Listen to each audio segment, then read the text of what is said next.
Olá, está começando agora mais uma edição do seu podcast Agro. Hoje vamos falar sobre inovação e tecnologia, que vem crescendo ao longo dos anos e no agronegócio não é diferente. Aqui no estúdio, o coordenador de inovação da Secretaria de Agricultura, Desenvolvimento e Inovação, Reginaldo Rubi, ele que é formado em Gestão de Sistemas e Informação, é um dos fundadores, da comunidade de programadores de Roraima, mentor de projetos de inovação, ator do ecossistema de inovação desde 2014. Seja muito bem-vindo ao nosso programa. Obrigado, quero agradecer aqui a oportunidade.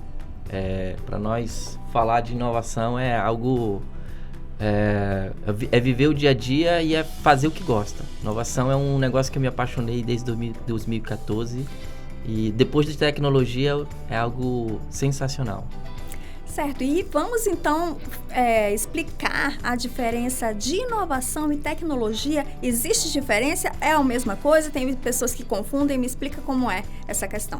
Sara, é muito comum as pessoas fazer esse vínculo sobre o que é tecnologia, inovação e confundir e fazer disso um sinônimo. Eu posso dizer que é e não é, porque tudo que é tecnologia hoje já foi alguma inovação em algum momento, mas nem toda inovação que a gente tem, ela pode ser um tipo de tecnologia. Quando a gente fala na própria expressão tecnologia, a gente também remete a software, a computadores, a hardware. Mas não, tecnologia ela vai muito mais além. Ela é um processo, por exemplo. No agro, a gente está cheio de tecnologia no campo há muito tempo. Por exemplo, no plantio, no processo de construção de uma muda, por exemplo. Tem muita pesquisa e tecnologia ali dentro que é embarcada, o que é experimentada, que não é um hardware, não é um software. Mas para a gente imaginar exatamente o que é a inovação, separando de tudo aquilo que é a tecnologia que a gente está acostumado, a inovação é aquilo que a gente transforma em negócio. A gente começa da educação básica, a gente tem a ciência, a pesquisa, o desenvolvimento e a gente tem a inovação.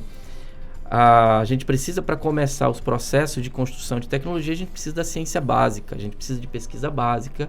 Essa pesquisa básica ela se converte em invenções, em tecnologias que podem ou não se converter em uma inovação. Por quê? Porque inovação, no final das contas, é aquilo que a sociedade paga, direta ou indiretamente. Quer seja um software novo, um carro novo, ou seja uma tecnologia, por exemplo, como uma vacina. A vacina ela não é necessariamente, por exemplo, um bem de software ou um bem de hardware, por exemplo. Mas há uma alta tecnologia vinculada naquilo ali. E o próprio modelo de vacina, por exemplo, só para pegar o exemplo, ela já é uma inovação no seu modelo, porque ela é um outro padrão de desenvolvimento. Então, ela tem tecnologia e ela é uma inovação pelo seu próprio modelo. E ela só é uma inovação porque as pessoas, de fato, converteram ali, compraram, quando a sociedade paga, quer seja um governo, quer seja as pessoas privadas, elas convertem em valores monetários, aquilo ali se torna uma inovação. Porque senão é só uma invenção. E a gente está cheio de invenção. O brasileiro ele é muito inventivo. Certo. E aí você falou que as tecnologias elas já estão no campo já há bastante tempo, né? Então explica pra gente de que forma isso vem acontecendo, de que forma isso vem impactando, a produção no campo e também em relação à inovação, né? Como é que está essa questão do desenvolvimento de inovações dentro do campo? Olha, eu vim do interior. E a gente já tinha uma inovação muito simples. Uma tecnologia muito simples que ela é fundamental. A enxada, né? É a nossa geração 1.0. O ser humano ele tem essa capacidade e a necessidade de melhorar a sua forma de agir, de facilitar a vida do ser humano. O pessoal gosta muito de usar a expressão da inovação para trazer melhorias. Ela, na verdade, é o resultado da inovação. O que a gente quer é facilidade, é melhoria, é redução de custo, é aumento da produtividade. E quando a gente traz isso para o campo, a necessidade de aplicação de novas tecnologias e de inovação ela é muito grande. E como eu disse, quando a gente pensa muito em inovação, a gente está querendo sempre trazer para o lado de hardware e software. Mas para o campo, principalmente, se a gente for pegar... eu não sou especialista em agronomia, mas a nossa soja que a gente tem, ela é uma soja com alto valor de pesquisa, que se converteu em produtividade. Então, são pesquisas que levam em consideração o nosso clima, que levam em consideração a nossa estação, como é que é o nosso processo de manejo, e o campo ele já vem absorvendo isso há muitos anos, né? E o fato de nós termos uma necessidade básica de se alimentar e principalmente de preservar o meio ambiente, o investimento hoje em tecnologias que vão além de hardware e software, por exemplo, permite, por exemplo, nós tivemos anos em Roraima que nós tivemos aumento de produtividade sem aumento de área plantada. Significa que sem aumento de área desmatada. Isso para nós é muito positivo, né? Isso só é possível com tecnologia e inovação. Mas a inovação ela vai desde do processo de cultivo, né? E da tecnologia de monitoramento hoje, para a gente entender a gente tem tecnologias hoje que são capazes de analisar imagens via satélite e saber se uma determinada área está sendo bem irrigada ou não. Identificar pragas hoje através de imagens de satélite, né? Isso é alta tecnologia e muito disso tem muita inovação.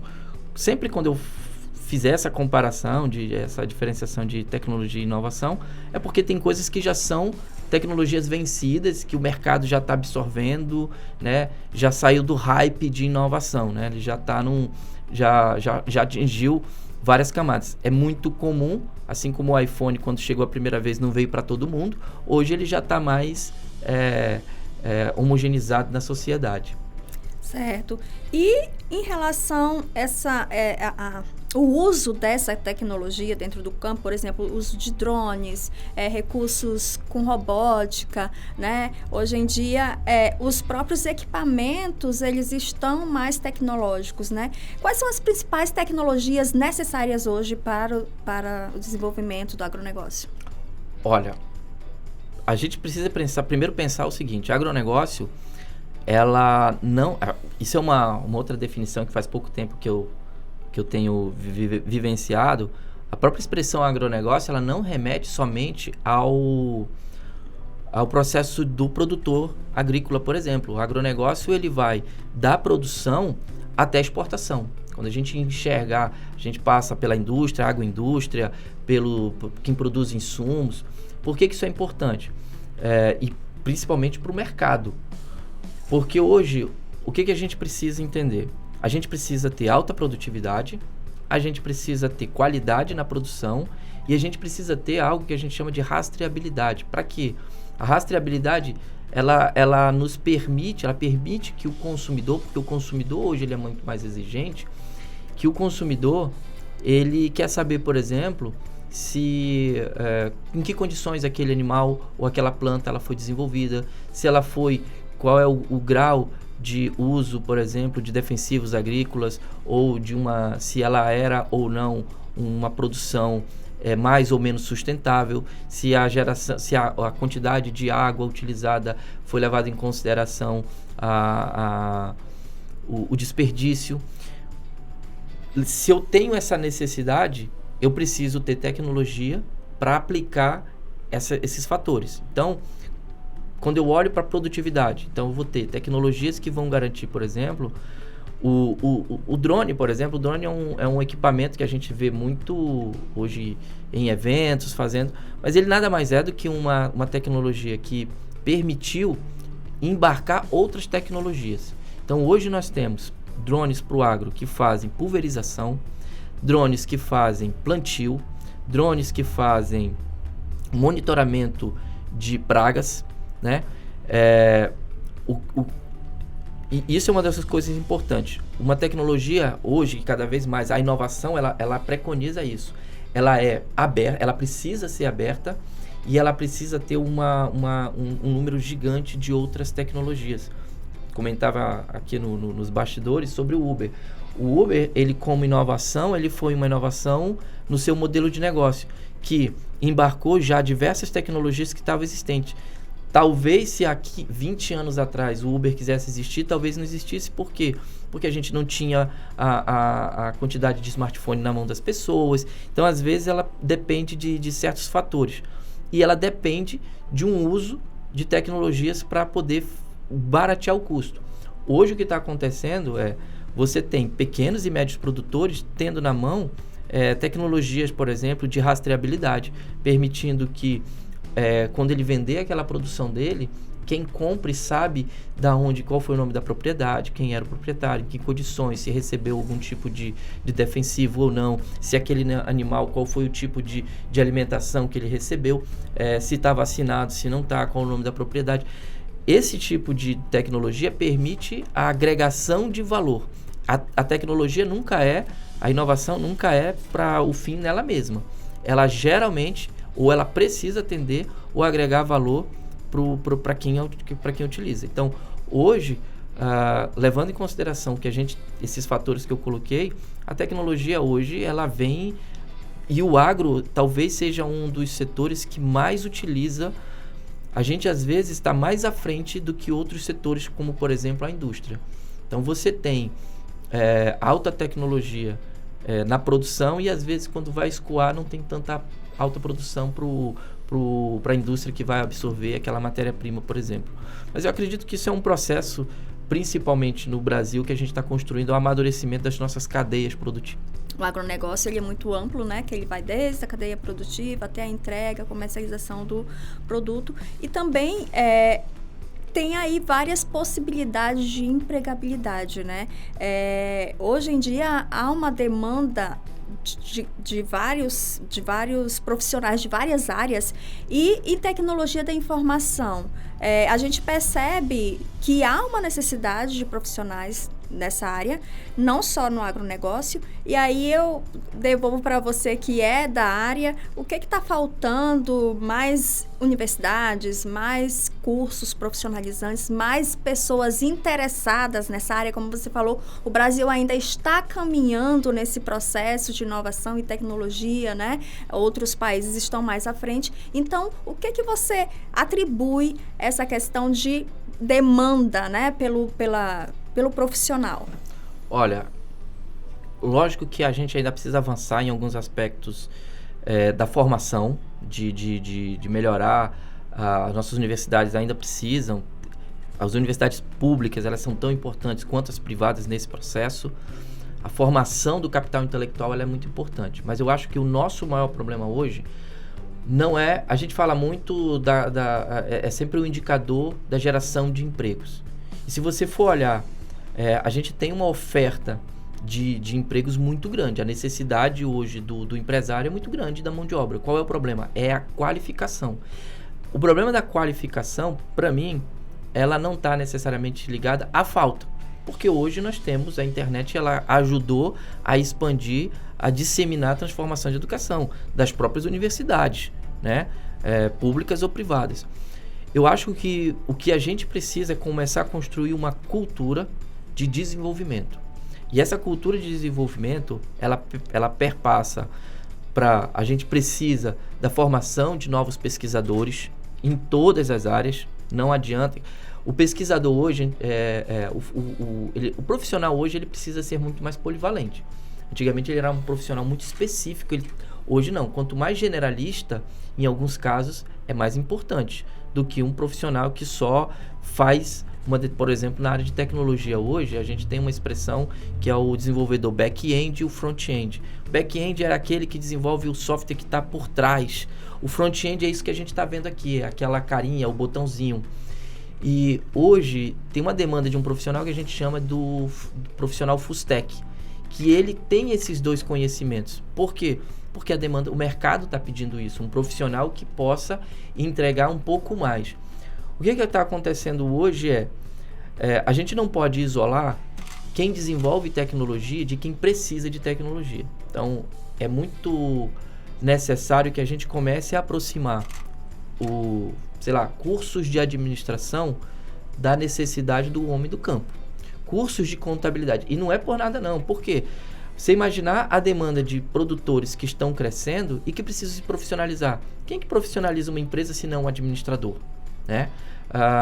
Contabilidade. Eu também hoje eu tenho uma demanda contábil, já que eu preciso ter, ele deixa de ser um empregador menos profissional e passa a ser mais profissional, ele precisa de investir, ter profissionais que atendam isso.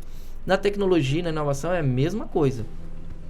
Se eu não tiver hoje pessoas pensando em solução para o campo, tá? Se eu não tiver hoje pensando em profissionais que vão atender o campo na sua formação, talvez a gente precise desmistificar um pouquinho que o campo hoje, né? O campo ele tem evoluído, como eu disse, ele é um dos que mais absorve. Ele não é mais o campo da enxada. Não é mais. Se a gente pegar aqui, nós estamos com uma necessidade, o Estado está com uma necessidade de contratar, vou chamar os antigos tratoristas, que são os operadores de máquinas, que tenham conhecimento de informática. Por quê? Porque as colheitadeiras hoje, elas são altamente tecnológicas, elas são mais tecnológicas do que o meu carro. Nós já temos colheitadeiras aqui que elas demandam, elas não precisam ter um profissional lá dentro, mas eu preciso ter um profissional lá dentro para operar. Eu acho que a gente vai levar ainda muito tempo para que a gente tenha um nível de automação que eu vá substituir as pessoas, tá? É comum, vai acontecer sim, a gente vai ter uma perda de trabalhos, de pontos de trabalhos, mas a gente, sempre onde perde um, aumenta no outro. Isso é muito importante lembrar. Não tem vácuo. Só que qual é a necessidade? A gente vai ter uma necessidade maior de qualificação. E aí a gente precisa... Quem tá me assistindo e tem filho pequeno, se você quer que seu filho... Você é um produtor rural, médio, pequeno, grande... Atraia ele para o seu negócio, mas atraia ele também para a tecnologia. A formação de tecnologia, para mim, ela é tão importante hoje quanto... Ela não é mais importante que matemática. Matemática ela é mais importante, porque sem matemática eu não tenho tecnologia, tá? Porque no final das contas tudo é 0 e 1. Mas eu preciso ter a formação de tecnologia, de uso de tecnologia, de programação, lógica de programação, dentro das escolas desde o ensino básico. Então, quando você vê um cursinho ali para ensinar o seu filho a ensinar a robótica, porque talvez vai ser ele que vai utilizar e operar o seu equipamento, tá? Ou ele vai estar bem empregado. A gente tem profissionais que ganham muito bem hoje operando máquinas agrícolas, tá? Justamente por essa necessidade, por esse conhecimento. O que vai acontecer é que lembra que a gente tem uma demanda. Se a demanda de alimento ela não vai diminuir. Como eu preciso manter, qual vai ser a tendência? Hoje a gente já tem o carro autônomo, a gente já tem as colheitadeiras autônomas. A gente vai chegar num ponto que se as pessoas não quiserem, a máquina ela vai atender. Mas sempre vai precisar do profissional que vai configurar, que vai operar. A gente tem uma demanda muito forte de profissionais que fazem manutenção nesses equipamentos. E aí a gente vai de tudo, vai do drone às colheitadeiras. Então, e como eu digo, não é mais aquele mecânico que ele vai só trocar uma biela, que vai só trocar um parafuso. Não, ele tem que entender, ele vai ter que passar o computador no equipamento para saber o que está acontecendo, para poder entender o diagnóstico, para poder saber onde que ele vai, até porque são equipamentos muito caros. Então, a necessidade da formação, a necessidade da gente aproximar os nossos jovens hoje do rural é muito grande. Isso eu vou te dizer, isso não está só na mão de obra. O próprio filho do produtor, ele está acontecendo uma evasão muito grande. Ele está saindo porque... Só que se a gente conseguir comunicar para esse filho de produtor que o campo está tão moderno quanto ele espera na cidade, que eu acho que a gente vai... Em pouco tempo a gente consegue suprir essa necessidade. Porque a qualidade do campo sempre vai ser melhor. Certo, e você tocou num ponto interessante em relação à questão das tecnologias, retirar a oportunidade para aquele, por exemplo, que estava operando a máquina, mas aí precisa de uma outra demanda, que é o que sabe trabalhar com a informática. Então, vai haver então uma transformação. As pessoas se preocupam com essa questão de inteligência artificial, tecnologia, os empregos vão deixar, os humanos vão deixar de trabalhar para as máquinas trabalharem no lugar deles, né? Mas, na verdade, tudo vai se transformando, se adequando, sempre vai haver uma demanda por um profissional específico para aquela demanda, né? Bem específica. É que, na verdade, acho que a palavra que você usou é transformação. A sociedade, ela vai se transformar. As pessoas também precisam se transformar. Se a gente tivesse ficado no período pré-industrial, como é que a gente estava? A gente continuaria utilizando sapato de couro de bicho costurado à mão, né? O que acontece é que a gente precisa sempre encarar as transformações como naturais e buscar se adequar.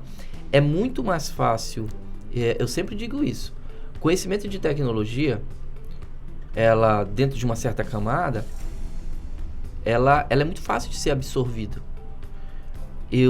Talvez transformar, é mais fácil você transformar um homem do campo em um homem tecnológico do que transformar um tecnológico em um homem do campo. Tem muito mais a ver com uma cultura de viver aquilo dali. Então, eu acredito muito que é por isso que a gente precisa, aí sim, a educação básica no campo ela é fundamental, para que aquela criança, aquele jovem, ele possa absorver esse processo tecnológico, porque aí sim eu preciso, né, ter um bom conhecimento de matemática, um bom conhecimento de leitura. Então a gente precisa formar o básico, apesar de que isso é uma necessidade fundamental para o desenvolvimento de qualquer sociedade. Mas se eu quero olhar o futuro e enxergar as mudanças dos próximos anos, e eu vou precisar das pessoas, né? A gente precisa reter, esse é o grande desafio das empresas, reter os talentos, né? Como reter no campo aquele que vai operar a tecnologia do campo, né? Então, eu não acredito que a gente vai substituir, não existe substituição. Existe sim para aquele que não se atualiza, né? Existe, isso é para a empresa, isso é para as empresas. Nós somos do tempo da máquina fotográfica de filme. E a Kodak, ela era a principal empresa fornecedora de insumos. E como é que a empresa... Você sabia que foi ela, que foram os engenheiros dela que criaram a foto digital? E houve uma situação curiosa, porque quando foi apresentado essa tecnologia, ela foi considerada tão incrível que eles disseram assim, cara, isso vai quebrar a nossa empresa. Ao invés de eles olharem e dizer assim, cara, isso vai revolucionar a nossa empresa, eles olharam algo que foi desenvolvido lá dentro, porque eles tinham um departamento de P&D deles, né? Eles olharam aquilo ali como uma ameaça interna que destruiu a empresa deles, né? E a maravilha da inovação, a maravilha do ser humano é que as barreiras, a nossa mente, ela é incrível. Então, assim, acho que da mesma forma, quem não se atualizar, quem não buscar, a gente está falando, acho que a palavra da vez agora, e isso não é só para o grande produtor, é para o pequeno produtor também, a rastreabilidade. E eu acho que o pequeno produtor, mesmo o agricultor familiar, ele tem até uma facilidade, porque ele é menor. É mais fácil para ele. Hoje nós temos startups, por exemplo, que entregam um software na mão com alta tecnologia para receber assistência técnica por inteligência artificial, fazer a rastreabilidade da sua produção, isso na mão de um pequeno produtor. Antigamente, isso só grandes empresas podiam ter isso, né? É aquela história da escalabilidade. As startups, elas permitem isso. Então, e esse, por exemplo, no caso dessa startup que eu estou aqui na cabeça, que, por exemplo, é a Admitra, que é uma startup canadense, que ela nasceu para levar alta tecnologia para pequenos agricultores, e ela tem isso na sua essência, ela leva, então, alta tecnologia, e se o produtor olhar para aquilo dali, e daqui a pouco ele está agregando valor, ele está vendendo o tomate dele, ele está vendendo a macaxeira dele, dizendo, olha, aqui eu tenho um selo de rastreabilidade. Às vezes isso é mais difícil para o grande produtor, que tem um grande rebanho, que tem uma estrutura muito grande, e eu que já trabalhei muito com implantação de sistemas, quanto maior, mais difícil. E às vezes quanto menor, mais fácil, né? Então, eu acho que é um problema, é uma questão que a gente precisa ser trabalhado muito na conscientização de quem gera o emprego e daquele que vai ser empregado, né? O jovem entender o papel dele, né? As redes sociais, elas potencializam coisas positivas, mas também às vezes potencializam coisas negativas. Lógico que todo mundo quer sempre a mais facilidade. Então o cara quer ser um youtuber, acha que é muito fácil fazer isso que vocês estão fazendo aqui, e é muito difícil, né? Às vezes porque um fora da curva saiu e eles acham que todo mundo. E se na verdade focasse naquilo que é real, naquilo que é possível, entendeu? Como aprender tecnologias simples, aprender a programar. É uma coisa que é de graça, você aprende na internet. Acho que todo mundo deveria aprender a programar. Não, você é jornalista.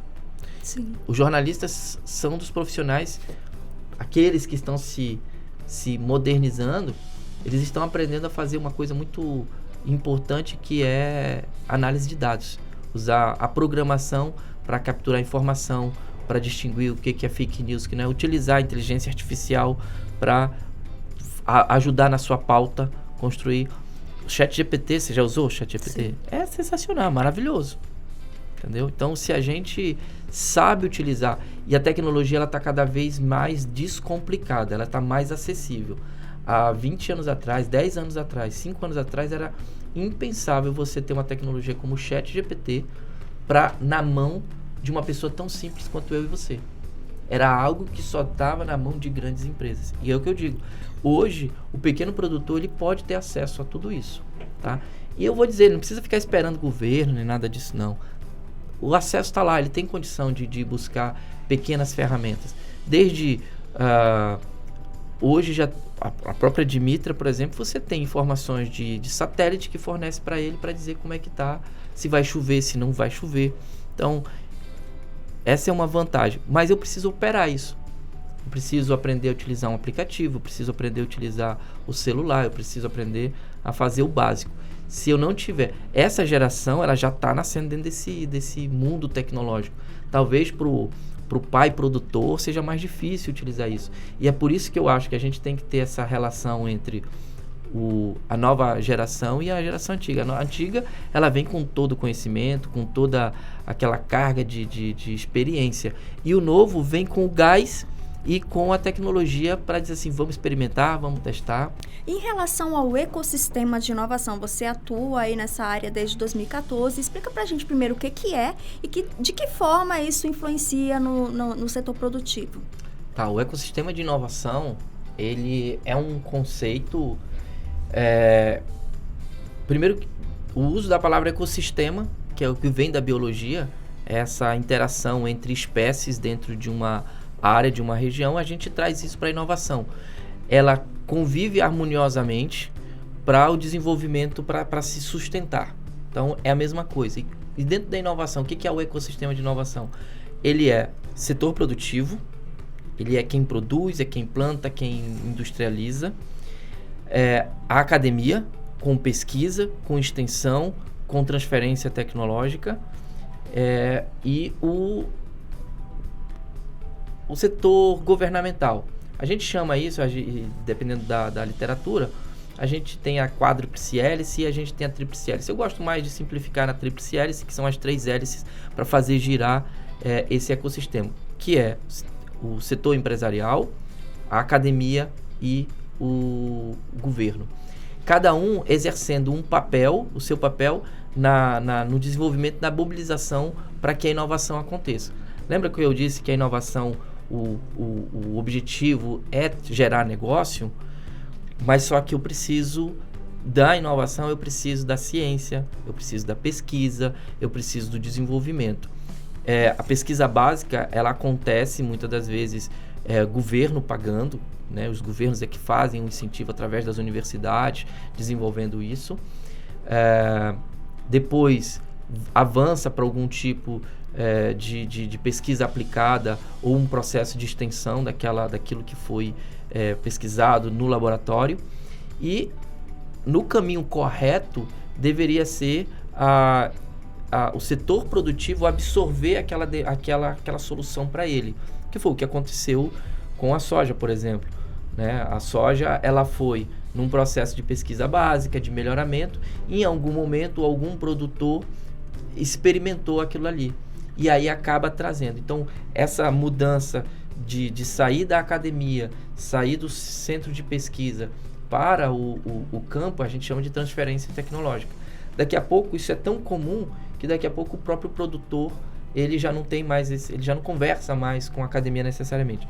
Esse ciclo de parcerias, de incentivos, esses atores que nós chamamos, eles formam o ecossistema de inovação, tá? Eles, no Brasil, como eu disse, a gente ainda está muito recente no desenvolvimento desses ecossistemas. A gente tem alguns ecossistemas bem consolidados, como o Porto Digital, como o de Santa Catarina, né, Florianópolis, mas a gente tem alguns do agro. Mato Grosso, ele tem um ecossistema muito bom, né? É importante que quando a gente fala de ecossistema, as startups, elas são meio que um dos elos mais importantes, porque geralmente uma startup, ela nasce de uma pesquisa, era um pesquisador, né? Alguém que participou de uma pesquisa na academia, ele viu potencial naquilo dali e ele monta um negócio, geralmente para atender alguém grande do setor produtivo, uma solução para o setor produtivo, né? Isso é uma coisa importante, porque eu esqueci de mencionar sobre a questão do contexto da inovação, que nós temos inovação aberta e fechada. Fechada era aquele processo de P&D, vamos chamar assim, onde as empresas elas têm pouco envolvimento de terceiros. Ele se fecha dentro da empresa, contrata pesquisador, contrata pessoas que vão desenvolver tecnologia. Isso tem um custo muito alto. E aí, hoje, as empresas elas estão muito mais abertas a até conversar com concorrentes. Por exemplo, quem fornece a placa do iPhone é a Samsung, num processo de inovação aberta. Isso acontece também para grandes produtores. Desenvolvimento, essa interação. Hoje eles investem em startups de tecnologia, em startups de plantio, startups da bioeconomia, por exemplo, com o objetivo de esperar que ela desenvolva para absorver aquela solução, né? É muito comum isso. O Brasil está começando a evoluir nesse sentido. Essa tríplice hélice, ela envolve a necessidade de investimento público e privado. Inovação não se faz sem dinheiro, nada se faz sem dinheiro, mas inovação ela precisa uma demanda muito forte. Muitas das vezes quem faz esse incentivo é o governo, então o governo tem esse papel, ele colabora na construção dos instrumentos que vão utilizar, principalmente instrumentos jurídicos. Inovação ela tem esse pequeno problema de que se vem uma coisa muito nova, e aí, o que eu faço? Eu tenho legislação para absorver isso aqui, eu quero trazer uma nova solução que veio de uma pesquisa básica, fiz essa transferência, eu vou poder? Aí a gente tem que discutir legislação. Então, é o governo que entra nesse papel, ele precisa se modernizar nesses aspectos, tá? A gente avançou muito no Brasil com a lei de informática, que colabora para isso, trazendo recurso, a lei de startups, que caracteriza a startup, né? A gente já consegue, ela permite, por exemplo, que governos incentivem hoje a compra diferenciada como um desafio tecnológico, e quem absorve isso são as startups, é uma licitação diferenciada, tá? Além de incentivar uma pequena empresa que está nascendo, a gente também incentiva que o poder público absorva alta tecnologia. Então, esse movimento é o que a gente chama de ecossistema. Então, é todo mundo trabalhando, às vezes cooperando, às vezes um puxando uma perna para um lado, às vezes para o outro. Se a gente conseguir, eu acho que a gente Roraima tá num caminho bacana, que a gente está começando a ter essa formação de consciência pelas pessoas e pelas entidades, Tá? As entidades estão começando a entender o seu papel nesse processo. E mais do que isso, se não adianta você ter alta tecnologia na universidade, pesquisa, você ter governo incentivando, se você não tiver empreendedor querendo fazer essas parcerias. Tá? A gente sempre discute por que a gente tem produtores ainda que poderiam estar produzindo da indústria, por exemplo, de alimentos, está produzindo determinados alimentos e eles só estão fazendo o beneficiamento. Por que eles não estão avançando para construir seus próprios produtos? Vou dar um exemplo aqui, eu sempre uso, isso não é um segredo. Dona Isabel Itcal, que é a nossa presidente da federação. E ela tem sido assim uma mulher, ela é uma mulher muito à frente do seu tempo, até como produtora. Ela investiu sempre muito em P&D para produção, para ter um bom arroz, e isso é muito legal. Mas para a indústria de beneficiamento, ela está fazendo ainda o beneficiamento de arroz. Mas por que ela não produz hoje uma farinha, um biscoito de arroz? Eu preciso ter P&D para fazer isso. Eu preciso ter um engenheiro de alimentos que desenvolva o biscoito de arroz, um suco de arroz, que hoje está na moda, as bebidas sem glúten, então eu sei que o arroz pode contribuir para isso. A consciência do empreendedor para participar, por exemplo, de projetos de inovação junto com a universidade é muito importante, porque senão ele fica para trás. E a gente está nesse movimento. O Estado, com a coordenadoria, ela tem ido nesse caminho. Como eu disse, o Estado ele nunca teve uma política formal de inovação, né? A gente não tinha uma instituição, a gente tinha o antigo IACT, mas ele acabava que não era um promotor de política pública, tá? Ele ficava muito nessa parte mais de retaguarda, na colaboração de transferência tecnológica, isso é importante. Mas para as políticas públicas, para gerar conscientização, para gerar cultura,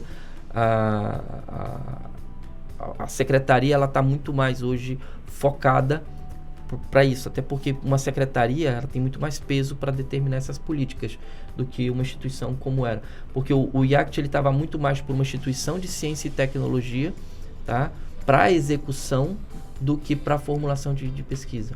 E talvez seja por isso que somente com a criação da secretaria, né, na verdade com o culminante, que nós tivemos a FAPER. A FAPER foi talvez uma das vitórias mais importantes no ecossistema de inovação. Nós éramos o único estado que não tínhamos uma fundação de amparo à pesquisa. Todos os estados sabem a importância que as fundações têm para o processo de não só financiamento de pesquisa, mas principalmente da relação de congregar o setor produtivo com a academia. Porque ainda existe um pouco um silo, sabe? Aquela questão de que não dá para trazer para dentro da academia, não dá para trazer empresa e tal. O que isso é uma coisa só de Brasil. Se você vai para grandes universidades, você vai para a Alemanha, você tem a Mercedes dentro da universidade, tem o logo da Mercedes lá dentro, tem o logo da Porsche lá dentro, e é a Porsche que está colocando muito dinheiro lá dentro para desenvolver o quê?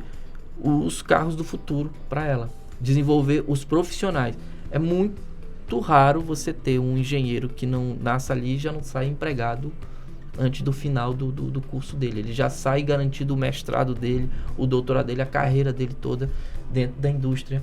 E quem sustenta isso é a indústria automobilística. Isso acontece nos melhores ecossistemas de inovação. Israel, Estados Unidos, Alemanha, né?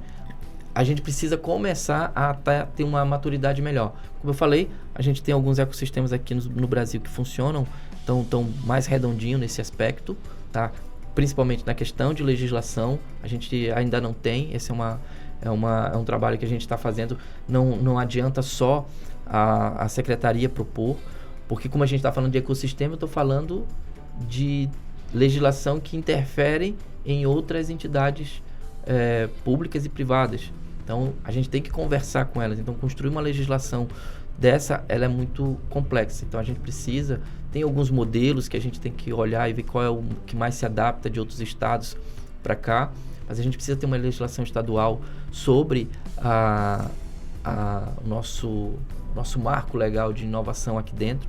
Porque a legislação federal que ela tem geralmente elas são mais genéricas, a gente precisa trazer para a nossa realidade, por exemplo, né? E principalmente a articulação, a função que a Secretaria vai cumprir hoje dentro desse ecossistema é garantir a articulação, né? E fomentar projetos. Em relação à atuação da coordenação que você atua, né, de inovação, qual o papel dentro da Secretaria? Eu gosto de resumir a expressão inovação, mas eu estou como coordenador de indústria criativa e inovação sustentável. Justamente porque é um negócio também mais amplo, o objetivo das nossas políticas não é só o agro, assim como a secretaria ela não é só do agro, ela é uma secretaria que o agro sem dúvida, é a nossa locomotiva econômica, mas a gente precisa olhar o desenvolvimento da indústria, a inovação para isso, o desenvolvimento do nosso comércio exterior, a inovação para isso, rastreabilidade está algo ligado diretamente à nossa potencialidade, por exemplo, de internacionalização de produtos, tá? O papel da coordenadoria, ele vem de uma forma transversal junto com essas áreas, esses segmentos dentro da secretaria, e a gente tem alguns papéis mais específicos. Na articulação, escrevendo alguns projetos, a gente tem um projeto importante que a gente está gestionando, que é um passo importante. Eu não vou dizer que é um passo, talvez seja é um passo concomitante do que é as políticas de inovação, que é a transformação digital. Transformação digital, aí a gente está falando de tecnologia mesmo, tá? É a gente avançar. Quando a gente olha o setor produtivo, existe hoje alguns índices que medem o nosso nível de maturidade digital. E nível de maturidade digital de um país, de uma empresa, de um estado, de um município, está ligado ao uso de tecnologia para gerar valor, tá? Então, segundo a BDI, o estado de Roraima ele está dentro da Amazônia. A Amazônia, na região norte, é um dos mais baixos dentro do Brasil, com o índice de maturidade digital. E de Roraima também a gente está muito baixo, tá? Que é basicamente um índice que avalia o índice de maturidade digital das empresas. Porque aí a gente está olhando setor produtivo, tá? O projeto que a gente está desenvolvendo, né, em fase ele já está pronto, a sua escrita, a gente está desenvolvendo alguns projetos para operacionalizar ele, mas basicamente a gente olhar para esse setor produtivo, incentivar a necessidade e enxergar o uso da tecnologia para essa agregação de valor. Para a indústria, como que a nossa indústria precisa entrar, por exemplo, no segmento da indústria 4.0, que é ter uma indústria muito mais inteligente, que mede seus processos, que tem um nível de automação muito grande, né? Utilizando inteligência artificial para avaliar a sua linha de produção, por exemplo. A gente precisa para o comércio, por exemplo, o uso de tecnologia para fazer a sua gestão de estoque, para ele ser mais eficiente. Para o agro, aí a gente entra desde rastreabilidade, uso de soluções que vão permitir que o produtor ele tenha informação na palma da mão, ele consiga tomar decisões mais assertivas, tá? Então, o nosso projeto do plano é um projeto que vem com 3 programas. O programa Chão de Terra Digital, o programa Chão de Fábrica Digital e o PDV Digital, né? PDV vem do acrônimo de ponto de vendas. Por quê? Porque a gente quer incentivar que esses segmentos eles comecem a investir cada vez mais em tecnologia, tá? Por quê? Porque a gente está discutindo inovação. Quando a gente fala inovação, tem um aspecto também importante. Nem todo mundo vai produzir inovação, tá? Então eu tenho startups, eu tenho empresas, grandes empresas que vão absorver uma tecnologia, vão absorver uma pesquisa e desenvolver um novo produto e aquilo ali vai virar uma inovação para o mercado. Legal. Só que boa parte do que acontece não é criar nova inovação, mas é absorver, é aquele que vai comprar. Só que se eu não tenho por exemplo, como é que um empresário, um pequeno empresário, vai utilizar o ChatGPT se ele não tem nenhum WhatsApp? Então, quando a gente fala de transformação digital, é uma escala. Então, o uso de rede social, por exemplo, ajuda a gente a avaliar como está o nível de maturidade digital. Isso eu estou falando dentro das metodologias, por exemplo, da BDI. O uso de software de ERPs, por exemplo, para fazer a gestão do seu negócio. Quer seja do campo, que também precisa fazer a gestão dos seus recursos para a tomada de decisão, também precisa. Então, se ele não está utilizando o básico, como é que ele vai absorver uma inovação? Vai ter um gap ali, principalmente daquilo que a gente discute sobre as pessoas. Porque se as pessoas ainda estivessem utilizando máquina de escrever, como é que eu utilizar um tablet? Eu precisei num desenvolvimento, sabe, passando a absorção de conhecimento pela sociedade, tá? E isso, a mesma coisa acontece na transformação digital. Então, a transformação digital, para mim, ela é um passo muito importante para o desenvolvimento da nossa inovação no Estado, porque sem isso, sem essa cultura tecnológica, a gente não vai conseguir inovar. Reginaldo, gostaria muito de agradecer sua participação aqui no nosso podcast. A gente fica à disposição sempre que quiser voltar aqui, esclarecer mais sobre inovação, tecnologia. Muito obrigada. Não, eu que fico muito agradecido. É uma satisfação poder falar daquilo que eu gosto, de um trabalho que é inédito no governo do Estado, dentro da secretaria. Agradecer ao meu secretário, que tem sido... Ele gosta de dizer que ele não entende nada de inovação, mas ele é um engenheiro agrônomo, ele já aplica inovação ele foi um daqueles que utiliza o sistema pecuária e lavoura. Isso é inovação, tá? Isso é tecnologia. Então, talvez ele não entenda da tecnologia de software e de hardware, tá? Mas ele é um cara muito dinâmico e tem permitido que a secretaria, que a gente faça esse trabalho transversal, que é uma continuidade do trabalho que o Emerson começou e que vem dessa direção do governador, né? Ter um governador que olha o setor produtivo, porque se inovação é negócio, se eu não olhar o setor produtivo, eu não vou inovar nunca. Então, obrigado aí pela oportunidade de falar um pouquinho de inovação. Nós agradecemos. O seu podcast Agro fica por aqui. Lembrando de acessar nossas redes sociais, o canal do YouTube e no Instagram. Até a próxima!